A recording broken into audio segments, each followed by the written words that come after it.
Selamat pagi teman-teman semua, apa kabar? Semoga kita semua selalu dalam keadaan sehat walafiat. Amin ya robbal alamin. Nah, kembali lagi bersama saya Arya Bagus Palik Fajar dalam YouTube channel Kelas Bitri 2019. Nah, di sini Kak Arya akan menerangkan seputar kewirausahaan mengenai reseller telur puyuh. Tapi sebelum kita mengetahui apa itu reseller telur puyuh, mari kita masuk ke dalam budidaya burung puyuh. Nah, di sini burung puyuh merupakan unggas daratan yang kecil namun gemuk. Mereka pemakan biji-bijian namun juga pemakan serangga dan mangsa berukuran kecil lainnya. Mereka bersarang di permukaan tanah dan berkemampuan untuk lari dengan kecepatan tinggi namun dengan jarak tempuh yang pendek. Nah, apa sih dari keunggulan budidaya burung puyuh tersebut? Nah, yang pertama adalah posturnya lebih kecil dari unggas lain. Yang kedua adalah nilai gizinya yang sangat tinggi. Yang ketiga adalah hampir setiap bagian tubuh burung puyuh bisa dimanfaatkan. Dan banyak masyarakat yang suka mengkonsumsi burung puyuh. Nah, di sini terdapat beberapa contoh model kandang puyuh. Yang pertama adalah sistem litter dan yang kedua adalah sistem sangkar. Tapi berdasarkan pengalaman yang ada, biasanya di daerah Cianjur kebanyakan menggunakan sistem sangkar. Nah, ukuran kandang untuk 1 meter 2 dapat diisi 90 sampai 100 ekor anak puyuh. Selanjutnya menjadi 60 ekor untuk umur 10 hari sampai lepas masa anakan. Terakhir menjadi 40 ekor per meter kubik sampai masa bertelur. Nah, kandang budidaya burung puyuh, kandang ini berpengaruh langsung terhadap produktivitas dan kemampuan menghasilkan telur yang tentunya berkualitas. Ideal, 1 ekor puyuh dewasa membutuhkan luas kandang 200 meter persegi. Nah, kandang ini merupakan kandang bagi anak, yaitu mulai dari umur 1 hari sampai dengan 2 sampai 3 minggu. Kandang ini berfungsi untuk menjaga agar telur puyuh mendapat panas yang sesuai dengan kebutuhan. Kandang ini perlu dilengkapi juga dengan alat pemanas. Nah, peralatannya berupa tempat makan, tempat minum, tempat bertelur, dan tempat obat-obatan juga. Nah, selanjutnya adalah penyiapan bibit. Pemilihan bibit burung puyuh disesuaikan dengan tujuan pemeliharaan. Nah, tujuan pemeliharaannya adalah untuk produksi telur konsumsi. Dipilih bibit puyuh jenis puyuh betina yang sehat atau bebas dari karier penyakit. Untuk produksi daging puyuh dipilih bibit puyuh jantan, dan untuk pembibitan atau produksi telur tetas dipilih bibit puyuh betina yang baik produksinya tentunya, dan puyuh jantan yang sehat yang siap membuahi puyuh betina agar dapat menjamin telur tetas yang baik. Nah, pemeliharaan yang pertama adalah sanitasi dan tindakan preventif. Untuk menjaga timbulnya penyakit pada pemeliharaan puyuh, kebersihan lingkungan kandang dan vaksinasi terhadap puyuh perlu dilakukan sedini mungkin. Yang kedua adalah pengontrolan penyakit. Pengontrolan penyakit dilakukan setiap saat, dan apabila ada tanda-tanda yang kurang sehat terhadap puyuh, harus segera dilakukan pengobatan sesuai dengan petunjuk dokter hewan atau dinas peternakan setempat. Dan yang ketiga adalah pemberian pakan. Pemberian pakan puyuh anakan diberikan 2 kali sehari, pagi dan siang. Sedangkan puyuh remaja atau dewasa diberikan pakan hanya 1 kali sehari, yaitu di pagi hari, untuk pemberian minum pada anak puyuh pada bibit. Nah, dan yang keempat adalah pemberian vaksinasi dan obat. Vaksin dapat diberikan melalui tetes mata atau intraokuler atau air minum. Pemberian obat segera dilakukan apabila puyuh terlihat gejala-gejala sakit dengan meminta bantuan petunjuk dari toko peternakan. Nah, selanjutnya adalah panen.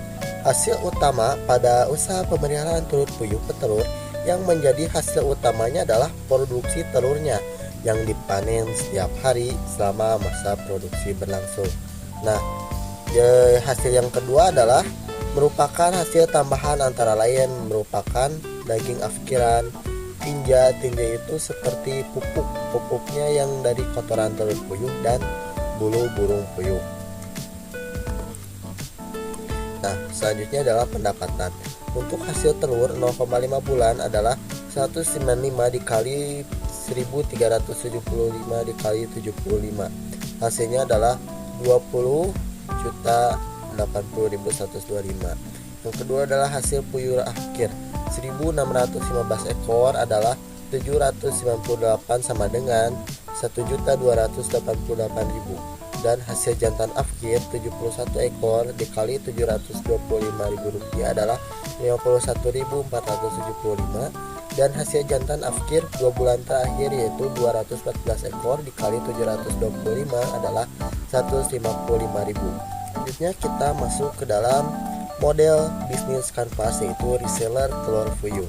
Nah, di sini bisnis model kanvas merupakan sebuah tools yang dikembangkan oleh Alexander Ostrander yang dipopulerkan melalui bukunya Business Model Generation. Nah, ini dikembangkan untuk membantu organisasi bisnis dan pengusaha pemula untuk memetakan dan melakukan analisa terhadap model bisnis mereka. Nah, di sini terdapat 9 jenis bisnis model kanvas. Yang pertama adalah customer segment, yang kedua adalah value proposition, yang ketiga channel, yang keempat customer relationship, yang kelima revenue stream, yang keenam key activities, yang ketujuh key resources, yang kedelapan key partnership, dan yang terakhir adalah cost structure. Nah, yang pertama adalah customer segment. Nah, elemen pertama yang harus kita miliki dalam memulai bisnis model kanvas ini adalah menentukan segmen pelanggan mana yang akan menjadi target bisnis. Misalnya dalam bisnis reseller telur puyuh, anak-anak maupun ibu rumah tangga akan menjadi target dalam bisnis tersebut. Yang kedua adalah value proposition. Di sini kita akan menampilkan dari keunggulan produk. Apa saja sesungguhnya poin-poin yang dapat mendatangkan manfaat yang ditawarkan pebisnis bagi customernya. Hal ini menjadi kesempatan bagi reseller telur puyuh untuk menjabarkan manfaat dan keunggulan yang membedakan bisnis Anda dengan bisnis yang lain. Keunggulannya yaitu yang pertama adalah sehat dan tentunya berkualitas. Yang kedua adalah cocok sebagai tambahan sayur. Yang ketiga merupakan makanan yang disukai anak-anak. Terus channel. Melalui penggunaan channel yang tepat, kita baru bisa menyampaikan value proposition kepada customer segment. Jadi cobalah pikirkan channel yang ingin Anda gunakan dengan baik, karena penentuan channel adalah salah satu elemen penting bagi keberhasilan sebuah bisnis. Nah, di sini bagaimana cara agar produk telur puyuh Anda bisa sampai ke tangan konsumen, yaitu dengan cara promosi. Promosinya yang pertama menggunakan sosial media seperti Facebook, grup WA, Instagram, dan lain-lain. Yang kedua adalah promosi terjun langsung ke lapangan. Yang keempat adalah customer relationship. Ini merupakan elemen di mana pebisnis menjalin ikatan dengan pelanggannya. Perlu pengawasan yang ketat dan intensif agar pelanggan tidak mudah berpaling ke bisnis yang lain hanya karena jalinan hubungan yang kurang baik. Bagaimana cara agar reseller telur puyuh Anda dapat berinteraksi untuk menjaga loyalitas konsumen? Yang pertama adalah kita memberi diskon bagi para pelanggan tetap atau gratis ongkir yang melakukan pesanan online dengan ketentuan pembelian dan syarat yang sudah ditetapkan. Yang kedua adalah kita bisa menjadi pemasok makanan ke pedagang kaki lima atau biasanya di Cianjur disebut dengan abang sayur. Yang kelima adalah revenue stream. Revenue stream merupakan bagian yang sangat vital di mana organisasi memperoleh pendapatan dari pelanggan. Elemen ini harus dikelola semaksimal mungkin untuk meningkatkan pendapatan bisnis. Jangan sampai ada bahan baku atau produk atau kinerja yang tidak dimanfaatkan secara maksimal. Nah, bagaimana cara telur puyuh menghasilkan uang dari value yang ditawarkan? Yang pertama adalah mencoba peternak dengan harga terbaik dari rata-rata harga di pasaran. Yang kedua adalah mencoba untuk menjual dengan harga sebaik mungkin di pasaran. Yang keenam merupakan key research. Adalah bisnis model kanvas yang berisikan daftar sumber daya yang sebaiknya direncanakan dan dimiliki pebisnis untuk mewujudkan value proposition mereka. semua jenis sumber daya, mulai dari pengelolaan bahan baku, penataan sumber daya manusia, dan penataan proses operasional menjadi perhatian dalam membuat model bisnis. Nah, apa saja sumber daya yang harus dimiliki reseller telur puyuh agar dapat kompetitif dalam menciptakan value? Yang pertama adalah telur yang harusnya berkualitas. Yang kedua adalah harga yang stabil, dan yang ketiga adalah peternak yang konsisten. Yang ketujuh adalah key activities. Nah, di sini semua aktivitas yang berhubungan dengan produktivitas bisnis yang berkaitan dengan sebuah produk, di mana kegiatan utamanya adalah menghasilkan proposisi nilai. Nah, apakah strategi kompetitif yang dilakukan secara telur puyuh untuk menciptakan value proposition-nya?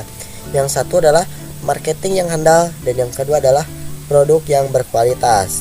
Nah, selanjutnya adalah key partners. Di sini elemen ini berfungsi untuk perorganisasian aliran suatu bidang atau layanan lainnya. Posisi-posisi partner kunci tersebut bermanfaat untuk efisiensi dan efektivitas dari key activities yang telah dibuat. Tak ada salahnya kita menjalin hubungan baik untuk menciptakan siklus bisnis sesuai dengan ekspektasi. Nah, siapa partner yang mendukung agar reseller telur puyuh selalu kompetitif? Yang pertama adalah tentunya si peternak. Yang kedua adalah si pembeli atau pelanggan. Nah, yang terakhir adalah cost. Elemen terakhir ini tak kalah pentingnya dengan kedelapan elemen lainnya, adalah struktur pembiayaan bisnis. Mengelola biaya secara efisien akan membuat bisnis yang dijalani menjadi lebih hemat dan bisa meminimalkan risiko kerugian. Hal ini juga dapat menentukan proposisi nilai yang tepat untuk pelanggan.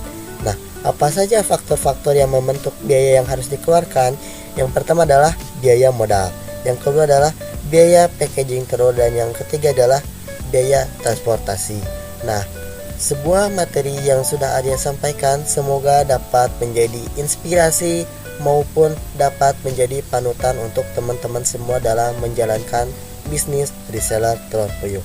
Terima kasih kepada semua teman-teman yang sudah menyaksikan video Arya. Cukup sekian dan sampai jumpa di video selanjutnya. Terima kasih. Wassalamualaikum warahmatullahi wabarakatuh.